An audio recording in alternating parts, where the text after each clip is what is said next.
Voilà. Alors, Nicole, magnifique aujourd'hui notre conversation de ce matin. On s'est appelé ce matin, enfin, je t'ai appelé ce matin, je pensais à toi, tu étais dans mes pensées. Et puis, je me disais, oh là là, qu'est-ce que ça serait bien que... Moi, tu sais, je t'appelle ma petite maman des étoiles, tu le sais. Oh, c'est joli. Merci, Sylvana. Et je me disais, ah, qu'est-ce que ça serait bien, quelle chance on aurait d'avoir le point de vue de Nicole Dron pour bien cette période particulière. Et ce matin, pendant qu'on parlait, toutes les deux, eh bien, j'ai senti une odeur magnifique, une odeur de rose, hein. On peut le dire à tout le monde. C'était vraiment une magie. Et donc, je t'ai dit, mais Nicole, Nicole, je sens une odeur de rose autour de moi. Je ne sais pas d'où ça vient. Qu'est-ce que c'est? Et bon, on continue à parler. Puis notre conversation, elle était centrée sur la peur de toutes les personnes actuellement. Et tu me disais, oh, peut-être qu'on pourrait faire une conférence, mais dans quelques temps. Et puis petit à petit, hein, qu'est-ce qui s'est passé, Nicole? Petit à petit, il y a eu, bien, ça s'est posé.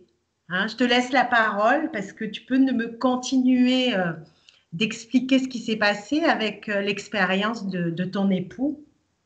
Oui, petit à petit, moi j'avais l'intention d'accepter ta conférence, mais dans quelques mois, étant donné que j'en ai fait deux coup sur coup là. Et puis, tu ne le savais pas, mais tu me décidais quand même dans mon cœur parce que c'est vrai qu'on traverse des moments très, très difficiles, quoi. Et puis voilà, et puis finalement, on a décidé de faire cette conférence. Puis c'est tout. Donc on se dit à tout à l'heure.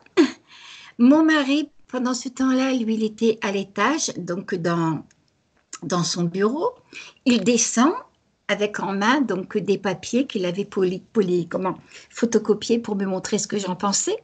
Puis là, ce coup, il me dit, mais tu sens pas? Je dis quoi? Il me dit, mais ça sent rudement bon. Ben, il me dit, c'est là autour de toi. Ben, je dis, moi, je ne sens rien du tout. Alors, on a dû avoir un nez qui s'est allongé comme Pinocchio, tu sais, parce que on est allé dans tous les coins de la cuisine pour sentir d'où ça venait. Et puis il me dit non, qui me dit c'est autour de toi. Puis d'un seul coup, mais alors ça m'a envahi. Ce parfum, c'est un parfum, je peux pas dire de rose avec un mélange de jasmin dedans, mais ça sentait bon. Ça a duré comme ça 5 minutes et puis c'est parti. Alors là, bon, ça me serait arrivé toute seule. Je me serais dit, après ce que m'a dit Sylvana, peut-être que, voilà, je me suggestionne, voilà. Mais c'est mon mari qui ne savait rien, quoi. Et puis qui l'a senti. Alors là, c'est différent. Donc, Oui, il faut faire cette conférence. c'est c'est vraiment, c'était vraiment, ça s'est Surtout, surtout qu'on avait parlé de la Vierge avant aussi. oui, c'est ça. Voilà. Donc, elle nous a envoyé son message, comme quoi c'est très important d'apporter donc un message d'espérance Oui. cette période. Est-ce que tu pourrais nous donner ce qui te vient comme ça spontanément par rapport à l'expérience et nous redonner confiance peut-être? Ben, j'ai envie de dire un peu comme le pape, mais je ne suis pas le pape. Hein. N'ayez pas peur. N'ayez pas peur. Bon, je sais qu'on traverse vraiment une épreuve très, très difficile. Ce sont les grands bouleversements. Mais derrière tout ça, il y a la peur fondamentale de l'humain qui est de mourir, quelque part. Tout le monde, on a peur de mourir ou de perdre un proche. Et c'est terrible. Et d'après, évidemment, je ne peux parler qu'en fonction de l'expérience que j'ai vécue. J'ai la chance maintenant, non pas de croire, mais de savoir que la mort n'existe pas. Voilà. Voilà. Alors donc ça change tout le sens de la vie. Évidemment, quand on a vu tout ce qui se passait à la télévision, mon mari et moi, on s'est regardé, puis on s'est dit, bon, à notre âge, mon mari va avoir 85 ans, moi je vais avoir 79 ans. S'il nous arrive quelque chose, on a fait notre vie, quoi. Oui, puis d'un seul coup, on pense qu'on a des enfants, qu'on a des petits-enfants, et qu'on aimerait bien garder aussi quelque part. Et puis en même temps, je me dis, mais si je pouvais m'installer dans, dans l'énergie dans laquelle j'ai baigné de l'autre côté. Parce que quand je suis sortie de mon corps, donc suite à une grave opération, que j'étais cliniquement morte, je me suis retrouvée dans la lumière. C'est pas seulement de la lumière, c'est un amour, mais un amour incommensurable, inimaginable. Et quand on se retrouve dans cet amour-là, on est porté dans cette lumière-là. Cette lumière-là, c'est la vie, c'est la puissance de vie, c'est une énergie de guérison aussi. Et si on pouvait avoir cette foi totale et que de se, je ne sais pas, de se replonger là-dedans, voilà, et de s'imprégner de cette énergie-là, je crois qu'on serait capable de guérir tous nos maux, quoi. À cette dimension-là, on serait capable de se guérir. C'est bon, c'est pas forcément le cas parce qu'on est quand même humain, mais cette énergie-là, c'est une énergie puissante et elle imprègne le corps. Et je crois que notre corps, si on pouvait ouvrir toutes les petites cellules de de notre corps à cette énergie-là, eh bien, on serait guéri, on serait invulnérable et tout. Donc, je pense que, évidemment, il ne faut pas faire d'imprudence et évidemment, éviter de sortir surtout. Soyez prudents parce que le corps a aussi ses lois, mais il y a il y a le point d'intersection entre le corps et l'esprit. Et ce point d'intersection-là, si on peut vivre dans cette paix, dans cette confiance, dans cette espérance absolue, eh bien, automatiquement, notre corps est envahi de fréquences beaucoup plus subtiles, beaucoup plus forte et je crois que eh bien, notre corps peut être, je ne sais pas, privilégié, il peut sortir de toute cette maladie, de tout ce virus-là. Enfin, bref, on peut donner de l'énergie, de la force et de la guérison aux besoins à notre corps. Et puis, je voudrais dire aussi que, quelle que soit la situation, et je ne le souhaite pour personne, parce que, bon, c'est un drame quand on perd quelqu'un. Si malheureusement ça doit vous arriver à quelqu'un autour de vous, sachez qu'on se revoit, qu'on ne meurt pas. On ne meurt pas. Évidemment, si on m'avait dit ça avant que je ne vive l'expérience, je ne sais pas si je l'aurais cru, parce que comme tout le monde, je suis encore assez cartésienne aussi, mais il m'a été de vivre cette expérience-là. Et quand je me suis retrouvée dans cette lumière, j'étais dans ma patrie. Je prenais conscience que j'étais éternelle, que j'avais toujours vécu, que je vivrais toujours. J'étais l'amour, j'étais la vie, j'étais la vie. Et donc, je sais très bien que, eh bien, si un jour on perd quelqu'un de très très cher, c'est normal. C'est normal de pleurer, c'est normal de crier, c'est normal d'en vouloir au monde entier. Parce que c'est la partie humaine qui crie. Il ne faut pas la renier.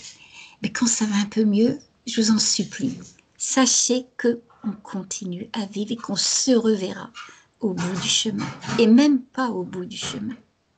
Si on ouvre un petit peu notre cœur, eh bien, voilà, nos aimés sont là tout de suite, quoi. On peut même avoir des signes tout de suite. Alors, gardons confiance. Et moi, je dis que cette expérience-là, cette épreuve-là qu'on passe tout le monde, on est confiné, ça nous oblige à nous intérioriser. Voilà, avant, on est pris par le tourbillon de la vie, voilà, il faut qu'on consomme, voilà, on essaye dans le travail d'être apprécié, reconnu, on va passer du temps, voilà, à essayer bon, d'être le plus fort, le plus beau, enfin bref, etc. Et cette expérience-là nous oblige à nous poser et à nous regarder et à se demander tout le monde, mais qu'est-ce que je suis? Et moi, j'ai envie de dire à chacun d'entre nous, eh bien, posez-vous et devenez ce que vous êtes. Cherchez à vous connaître. Pas, je fais 1m76, j'ai des yeux bleus, etc. J'ai telle qualité, j'ai tel défaut. C'est un petit pas vers la connaissance de soi. Mais c'est un petit pas qui nous fait nous connaître, disons, par rapport à l'ego, par rapport à notre personnalité. Mais on est infiniment plus que ça. Infiniment plus. Et c'est quand on a laissé tomber nos peurs, nos angoisses, nos demandes, parce qu'on veut tout le temps, pour être heureux, il nous faudrait ceci, cela. Ah, si je pouvais avoir ça, je serais heureux. Je crois qu'il faut en profiter pour se mettre dans, je ne sais pas, dans le lâcher-prise absolu, en sachant que finalement, si on le demande, le mieux nous sera accordé. C'est pas facile, c'est dans l'épreuve que c'est difficile de faire ça, mais je crois qu'il faut le faire. Oui, on disait aussi que la peur ne sert à personne, hein, vraiment, et qu'il faut être très vigilant de Oui, pas de ne pas se laisser envahir et se laisser envahir par la par la peur. peur collective, ben oui. Et, De euh, toute et façon, il est là, ce virus-là. Alors qu'on sache d'où il vient, où il va, etc., à la limite, bon, on a affaire à lui. Le principal, c'est de se donner toutes les chances, finalement, de passer à travers les mailles du filet. Et puis, ce que je disais tout à l'heure, bon, il paraît que la peur, au point de vue immunitaire, j'ai lu ça il n'y a pas tellement longtemps, ça nous enlève 50% de notre immunité, quoi. Voilà. ouais, ça, ça- ça abaisse le taux vibratoire, donc Ça, automatiquement. voilà, ça baisse le taux vibratoire. Et donc, bon, ben, voilà, moi j'ai envie de vous conseiller, écoutez de la belle musique, de la musique qui Et lève, puis, regardez des bons films qui font rire. Mais oui, oui, parce que faites, le rire, ça fait monter le taux vibratoire. La joie, le rire, il bien faut aller sûr, vers ça. c'est notre Est-ce, état naturel, la joie. est-ce que tu pourrais nous parler de ta rencontre avec ce grand être, peut-être pour bien Oui, imprégner les personnes qui nous écoutent, que nous ne sommes pas seuls, que nous avons tous, nous sommes aimés, tous profondément aimés, et nous sommes infiniment. venus de l'autre côté. Ça, c'est très Alors, important. quand je suis rentrée dans la lumière, cette lumière-là, c'était un océan d'amour, mais je dis sur la terre, par exemple, pour synthétiser un petit peu, si je dis à mon mari, je t'aime, symboliquement, je vais lui mettre mon cœur dans ma main, et puis voilà, je t'aime, je vais comment, euh, tendre l'autre main pour qu'il m'en donne autant. C'est un petit peu, évidemment, c'est un petit peu caricaturer l'amour humain, mais c'est ça. De l'autre côté, non. C'était un amour soleil, quoi. C'était un amour soleil, c'était inimaginable. Il restaure complètement l'individu, il nous comble. On ne peut même pas s'imaginer. Et on n'est pas, par exemple, imaginons qu'un enfant ne sache pas ce qu'est l'eau. Comment expliquer qu'est-ce que c'est que l'eau à un enfant? Un scientifique dira c'est H2O. Moi, je dirais la belle affaire, H2O. Bon, le mieux, d'expliquer donc à un enfant que ça peut être chaud, froid, glacé, etc. Puis le mieux encore, c'est de le prendre par la main puis d'aller dans la piscine, ou alors de boire un verre d'eau, mais d'aller dans la piscine. Dans la piscine, on l'apprend à nager, il pense qu'il connaît l'eau, mais non, il ne connaît pas encore l'eau. Pour connaître l'eau, il faut devenir l'eau. Voilà. Eh bien moi, même dans cet amour-là, dans cette lumière-là, je ne peux pas dire que je ne pouvais pas, on ne peut pas le dire qu'on connaît ça, on devient ça. On devient l'amour. Et c'est quelque chose d'extraordinaire. J'ai revu, je vais aller très très vite parce que ce n'est pas l'essentiel. J'ai, j'ai vu le passé de la Terre, j'ai vu le futur de la Terre. À un certain moment, on me montrait qu'en 1968, alors que tout était florissant à cette époque-là, on me montrait qu'un chômage s'étendrait sur le monde entier et qu'une peste ravagerait le monde entier. Combien de fois j'ai des coups de fil en ce moment et des gens qui m'envoient des mails en me disant Madame Dron, on est en train de relire votre premier livre à cause de ça. On m'a déjà demandé si c'était le sida. Je n'en sais rien. Est-ce que c'est le coronavirus? Je n'en sais rien parce qu'on ne me donnait pas de nom. Je voyais simplement une pathologie grave qui s'étendait. Voilà. Moi, j'espère de tout mon cœur que c'est le coronavirus, parce que si c'était pas ça, il faudrait craindre encore autre chose. Tandis que si c'est ça, bon, on est en plein dedans et puis voilà, il faut faire avec. Donc, je voyais un petit peu le passé, le futur de l'humanité, et à un certain moment, j'ai eu l'impression que l'univers se mettait à ma portée sous la forme d'un être. Moi, je dirais que notre cœur connaît. Il n'a pas dit je suis un tel, un tel, un tel. Ça n'a pas d'importance. Notre cœur le connaît. Et en sa présence, toute ma vie a défilé. Toute ma vie a défilé. Et donc ça, c'est quelque chose d'extraordinaire de faire le bilan de sa vie parce que on s'aperçoit que sur la Terre, on accorde beaucoup d'importance à des futilités, comme je le disais tout à l'heure, à des futilités. Tandis que là, eh bien, qu'est-ce qu'on est au fond de nous-mêmes? Tout ce qui est nos peurs, tout ce qui est tout ce qui est médiocre en nous, nos jalousies, nos passions, etc., on les voit telles que c'est et on s'aperçoit que c'est pas nous, que c'est pas la véritable vie. Et donc cet être-là, c'était quelque chose de formidable parce que, à la limite, il me demandait, il avait un amour extraordinaire, mais ce que je dirais, c'est pas un amour pommade, un amour qui exige le meilleur de moi-même, de m'accomplir. Je parle de ça, mais aussi, à un certain moment, quand je me suis retrouvée dans une ville de lumière, j'ai vu venir à moi un être. C'était pas le même être, mais là, je lui ai tendu les bras, je lui ai dit, je veux me marier avec toi. Et cet être-là, je comprenais que c'était moi, mais moi, complètement réalisée. Et je sais que chacun de nous, de l'autre côté, nous sommes des êtres merveilleux. Nous sommes accomplis, nous sommes réalisés. Et quel dommage de ne plus s'en souvenir quand on vient sur la terre. Et en même temps, je mesurais tout le chemin qu'il me restait à faire pour être sur cette terre, cette beauté qu'on est chacun d'entre nous de l'autre côté. Alors oui, oui, c'est ce livre-là, oui, oui. Oui, alors donc, j'ai envie de vous dire de profiter de cette pause qui nous est donnée, peut-être, qui sait, parce qu'il faut que ça nous soit donné, pour retrouver bien le véritable être qu'on est, tout au fond de nous-mêmes, et de le concrétiser, et de rayonner tout ça. Nicole, est-ce que tu peux juste cliquer encore une fois sur la caméra comme tout à l'heure? Elle s'est encore figée. C'est pas grave, on t'entend bien, mais c'est moi qu'on n'entend pas bien apparemment. Voilà, Voilà, super. c'est Voilà. bien. Bon. Est-ce qu'il faut que je... Non, je ne reclique plus, je laisse comme ça Non, alors. non, laisse comme ça, c'est parfait. Oui, Parce que de temps en temps, ça se fige. oui. Euh, Qu'est-ce que tu aurais envie de nous dire encore qui est important? Bon, le principal, c'est, Je eh remonte bien, oui, de se rencontrer.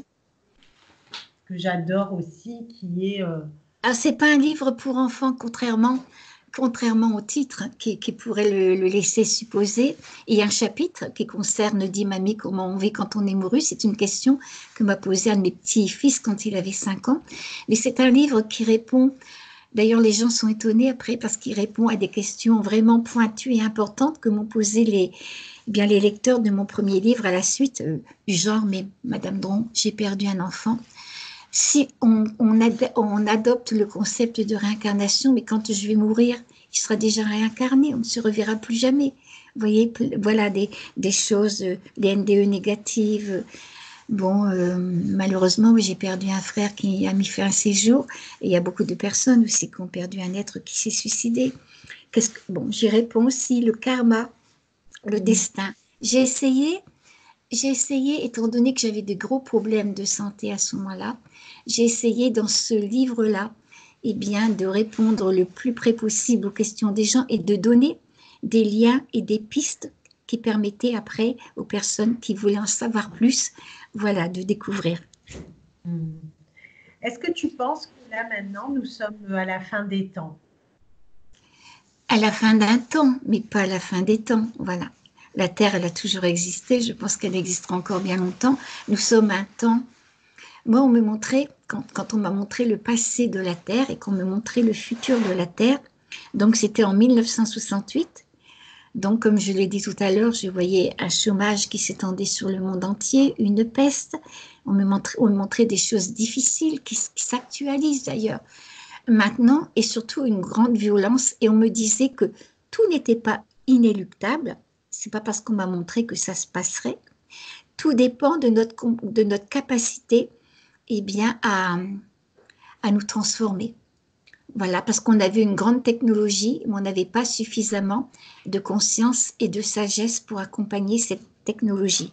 Et on me disait que tout ce qu'on m'a montré, ça arriverait si on ne changeait pas. Et le si, pour moi, c'est déterminant. C'est notre part de liberté, le si. Et je crois qu'on est en ce moment à la croisée des chemins et qu'il nous est donné quelque part un petit coup de pied dans le derrière pour nous faire comprendre eh bien, qu'on vit à côté, quoi. Qu'on vit à côté. On est tout le temps dans le tourbillon de la vie, on ne pense pas aux valeurs essentielles. Et là, ça nous oblige à retrouver les valeurs. Quand on a le bonheur d'avoir un petit bout de jardin, eh ben, on regarde là, les petites pâquerettes, on regarde les petites fleurs pousser, ça prend beaucoup plus de sens. Et rien que d'entendre le silence, entendre le silence. Voilà. Et tout ça, ce sont les vraies valeurs de la vie. Se téléphoner avec les voisins. Bien sûr qu'on se disait bonjour avant. Bon, mais là, mais comment allez-vous, quoi? Moi, j'ai connu tout ça quand j'étais jeune, que j'allais en vacances chez mes grands-parents. Dans la campagne, il y avait cette fraternité-là. C'était palpable, c'était tout le temps. Maintenant, on l'a relégué loin derrière nous. Et je crois qu'on a à retrouver tout ça.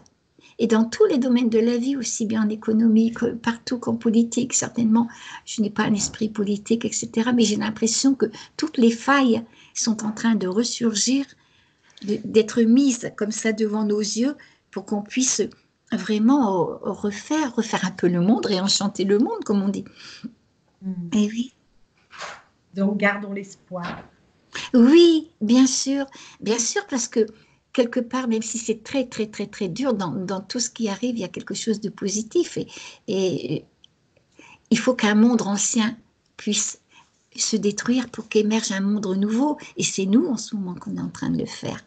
C'est notre conscience qui s'éveille qui est en train de faire tout ça. Quand on t'a montré la Terre après, dans l'évolution, à la pointe de son évolution, Oui, non, je n'ai pas eu la chance de voir la pointe après. La terre, la pointe après, excuse-moi. La terre après. Non, j'ai vu comme ça, j'ai vu ce qui risquait d'arriver, des choses assez graves, difficiles, bien sûr, puis ça s'est arrêté là. ah, Voilà. Moi, j'aurais bien aimé voir après, bien sûr. Oui, oui, oui. qu'est-ce que tu aimerais dire pour finir cette petite causerie qu'on a voulu faire spontanément, d'un élan de cœur? Déjà, merci. Déjà, merci, Sylvana, de m'avoir invitée. Et puis, ben, je vous aime tous, quoi, tout simplement. Je crois qu'il faut savoir dire à tous ceux qui sont près de nous ben, qu'on les aime. Parce que quand on va partir, même si on a une dent en or, même si on est assez riche pour se faire faire un cercueil en or, on va laisser notre dent en or, notre cercueil en or. On va laisser le château dans lequel, à la limite, on vit, la belle voiture, etc. Mais ça n'aura plus, je vous assure, ça n'aura plus aucune importance. Aucune importance. Par contre, ce qu'on est à l'intérieur, c'est comme si que lorsqu'on va de l'autre côté, c'est comme si qu'on est vêtu d'une parure qui correspond à toutes les qualités qu'on a développées en nous. Alors, je Ah, crois que c'est ça qui est important. Devenons ce qu'on est, quoi. Voilà. devenons devenons l'amour. Oui, L'amour, quand je dis ce qu'on est, il faut peut-être que je précise aussi, hein, bien sûr. On croit qu'on est. Une fois, je me rappelle que j'ai mon fils, alors qu'il était adolescent, qui me dit, tu sais, maman, quand on me dit, si tu me demandes qui je suis, bon, je m'appelle Thierry, j'ai, admettons, 18 ans, j'aime la biologie moléculaire, j'aime le judo, etc., etc. Tu vois, Sylvana, comme quoi on est identifié à tout ce qui est un peu extérieur à nous, quoi. Oui, oui, mais à ce moment-là, je crois que je lui ai dit, mais ferme tes yeux. Oublie qui tu es, oublie ton âge, ton sexe, ce que tu aimes, ce que tu n'aimes pas. Oublie tout ça. Au bout d'un moment, mais qu'est-ce qui reste? J'existe, maman. La chose, enfin, l'énergie, l'essence qui existe en nous, ça n'a pas de nom, ça n'a pas de sexe. Ça n'a pas, c'est pas identifié à une maison, un château, voilà, à des choses comme ça. C'est infiniment plus important. Et pour arriver, moi, ce que j'appelle ça, c'est la pointe de l'âme, quelque part, cette essence-là. Pour arriver à ça, eh bien, il faut avoir un petit peu comme si on s'identifiait comme un oignon, nous être débarrassés de toutes les couches d'oignons qui sont nos peurs, nos angoisses, nos avarices, nos passions, nos jalousies, etc. Donc, c'est tout un travail intérieur à faire et c'est ça qui est important. Ça ne se fait pas du jour au lendemain. On fait un pas devant, deux pas derrière, mais tout en allant, on se fait en se disant, tiens, qui est-ce qui en moi se fâche encore aujourd'hui? Qui est-ce qui en moi éprouve, par exemple, un mouvement d'envie? Qu'est-ce qui... Là. Et puis, on se regarde vivre. Et dans cette distance où on se regarde vivre, c'est nous. j'appelle ça le regard de l'aigle. Exactement le regard de l'aigle. Exactement, Sylvana. Oui, oui, on se comprend bien. Ah, c'est super. Alors, il y a quelques personnes qui sont là. Bon, je ne sais pas s'il y a des questions, mais je crois qu'on m'entend pas très bien. On t'entend très bien toi, donc ça c'est parfait. Oui. Mais je ne sais pas si vous m'entendez et si vous avez une ou deux questions, peut-être que Nicole pourrait y répondre. Alors bonjour, donc il y a euh, Malia de Normandie, Bonjour Malia. Catherine, Véronique. Il y a plein de gens qui sont là, hein, en direct, qui nous Bonjour à toutes et à tous. écoutent, Jackie. Voilà, ben merci d'être présent, parce que bon, c'est vrai que ça a été tellement spontané que je l'ai annoncé un peu sur Facebook, mais de toute façon, ça va continuer à faire son chemin. Et puis, ben, Oui, vous partagerez ce message d'espoir, mais de oui, c'est de paix, voilà, pas. on a tout en nous. Allez, on a tout en nous en étant prudent quand même, hein. Franchement, il faut quand même pas s'amuser à aller courir dehors, mais en Restez bien étant, chez vous, il faut dire aux restez bien chez vous, voilà. Mais écoutez de la belle musique, mais essayez d'aller au-delà de votre peur, de vous installer dans ce qu'il y a de plus beau en vous. Et puis, laissez-vous pénétrer de cette paix-là, parce que c'est très, très important, très important. Hmm. Merci beaucoup, ma Merci chère. Sylvain.